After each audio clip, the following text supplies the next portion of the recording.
వి cardiac multi speciality hospital star శ్రేణి limited లో సభ్యత్వం పొందండి. మీకు చేసుకునే పొదుపుపై అత్యధిక వడ్డీ పొందండి. మీ గోల్డ్ పై అత్యధిక విలువ. ఇంటర్మీడియట్ పరీక్షల ఫలితాలలో మరోసారి సత్తా చాటిన వివేక. సీనియర్ మరియు జూనియర్ ఇంటర్ ఫలితాలలో రాష్ట్ర స్థాయిలో విజయ దుందువి మోగించిన వివేక విద్యార్థిని కృష్ణప్రియ అనే అమ్మాయి 990 మార్క్స్ సాధించి వివేక కీర్తి పతాకాన్ని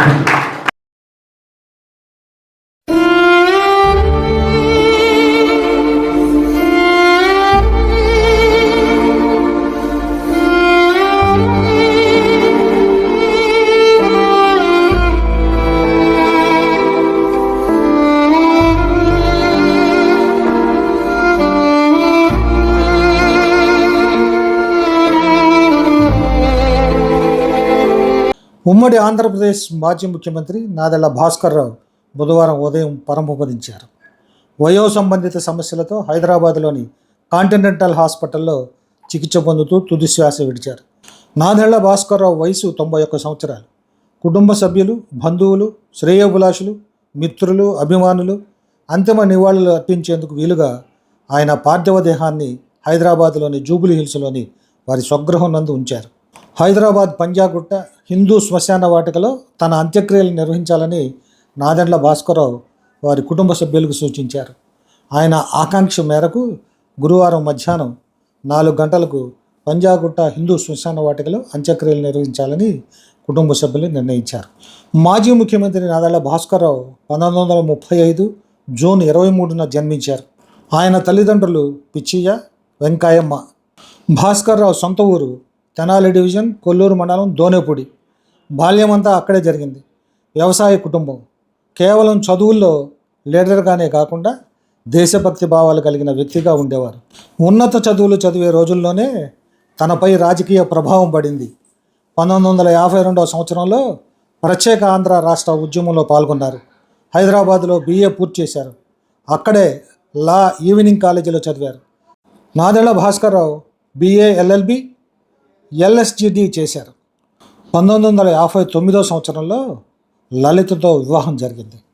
హైదరాబాద్ హైకోర్టులో లాయర్గా మంచి పేరు సంపాదించారు. ఆ తర్వాత రాజకీయాల్లో రాణించడం ప్రారంభించారు. కాంగ్రెస్ పార్టీలో పనిచేశారు. ఇందిరాగాంధీ ఎన్నికల్లో ఓడిపోవడంతో ఆ తర్వాత కాంగ్రెస్ పార్టీ విడిపోయింది. ఇందిరా కాంగ్రెస్గా ఏర్పడింది. ఆంధ్రప్రదేశ్కు ఇందిరా కాంగ్రెస్ అధ్యక్షులుగా చెన్నారెడ్డి, జనరల్ సెక్రటరీగా భాస్కర్రావు ఎన్నికయ్యారు.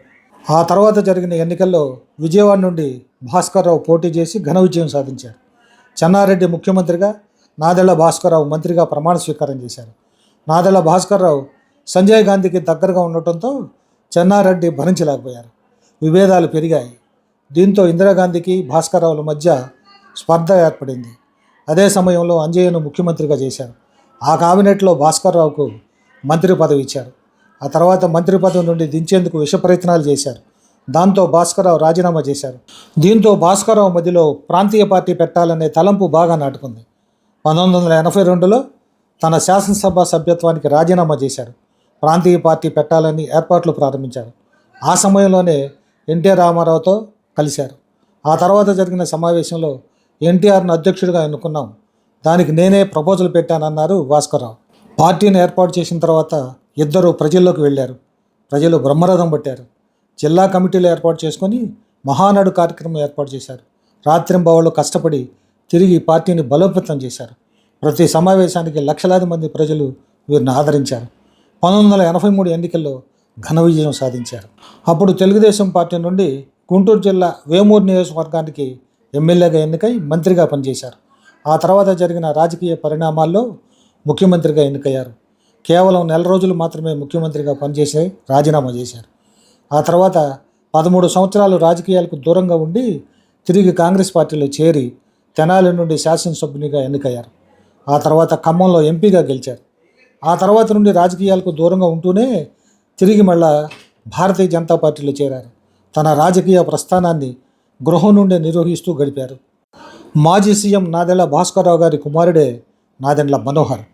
ప్రస్తుతం తెనాలి శాసనసభ్యుగా ఉంటూనే రాష్ట్ర పౌర సరఫరాల శాఖ మంత్రిగా పనిచేస్తున్నారు. దాదాపు 1 నెల రోజులుగా తన తండ్రి ఆరోగ్యం క్షీణించిందని తెలుసుకొని ఆ రోజు నుండి ఆయనతోనే గడుపుతున్నారు మంత్రి మనోహర్.